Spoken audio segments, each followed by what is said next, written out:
Hello everybody, this is Dr. Cole, Saturday afternoon, April 9th, now entering week 6 for Humanities 2333 Philosophy of Life on the second 8-week schedule for the spring 2022 term.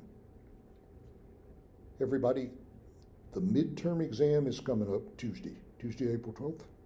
You'll have 24 hours, a 24-hour window on Tuesday in which you can take the exam. You have 45 minutes to take the exam once you begin it. There'll be 50 items, a mixture of true, false, and multiple choice items, mostly true, false.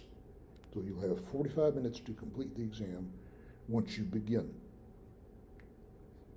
The material will be the class notes for lectures 1 through 8, plus additional material that we have assigned to you, various readings that all of which should have been posted to the course website in the modules area. But principally it's over the class notes for lectures 1 through 8. I tried to get an announcement out about studying for the midterm exam to try to go over some of the most important bodies of material that you may be asked about on the exam. I hope if you have taken the extra credit quizzes, you should find that the degree of difficulty on the test items is very similar to that on the 2 extra credit quizzes that you took. So that should give you some idea of what to expect on the exam. Everyone, I am a bit concerned because I have not received written assignment 1 from many students.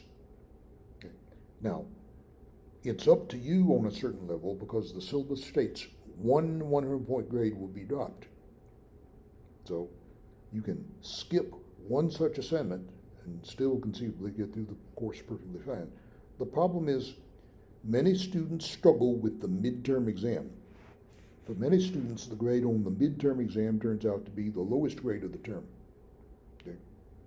So if you would like, I would encourage you to go ahead and turn in a late assignment for written assignment number 1 if you wish, and I will be happy to look at it.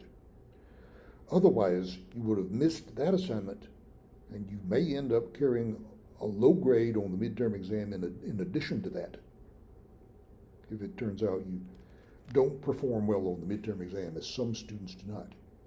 Let me say, everybody, be very careful looking at the material on rationalism and empiricism, Descartes, Locke, Hume, and Kant, plus the mind-body problem and free will and determinism. That's the material that's going to trip students up more than anything else, if previous experience on this exam is any indication at all.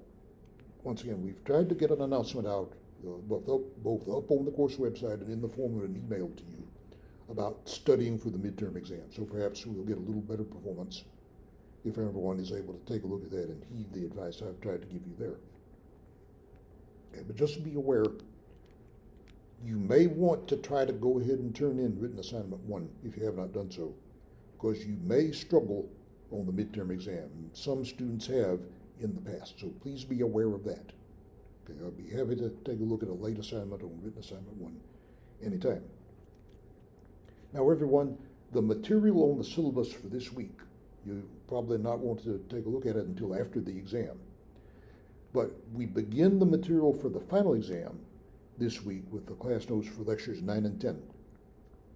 And I hope that this will be material of interest to you. Okay. If you were curious as to what philosophy is all about coming into the course, if what we've done up to now hasn't piqued your interest, I hope that the material for the class notes for lectures 9 and 10 will. Okay. Both of them are related to religion in one way or another. In fact, in both these sets of class notes, if you remember back to the beginning of the term, we tried to introduce the material to you very briefly. And we talked about the differences in the way philosophy is done in the English-speaking world as compared to on the continent of Europe, in France and Germany. And we mentioned there are 4 great philosophers very often studied from the continent of Europe in the 19th century, and they are Hegel, Marx, Nietzsche, and Kierkegaard. Soren Kierkegaard, the Danish philosopher. And you will find Kierkegaard comes up in the lecture notes for both lecture 9 and lecture 10. Now, Lecture 9 deals with what I call religious language and religious experience. Now, students may be aware in our lifetimes and for many centuries before, traditional religious belief has come under challenge, and that's an issue in politics, even in the present day. It really goes back perhaps to the Protestant Reformation just over 500 years ago. It may have been at one time, perhaps everyone took the truth of Christianity or the Judeo-Christian tradition, as we sometimes call it, for granted. We know in our lifetimes and for some time before, that's been under challenge. And very often, the practice of philosophy in the English-speaking world is quite secular. Okay? Religious claims come under challenge. So what we try to do in the class notes for Lecture 9 is, how can believers respond to the challenges that have been posed to traditional religious belief in recent centuries, okay? Say since the Protestant Reformation. And you find Kierkegaard is one of the possible responses that I offer, and you want to look very carefully at what I say about that. Okay?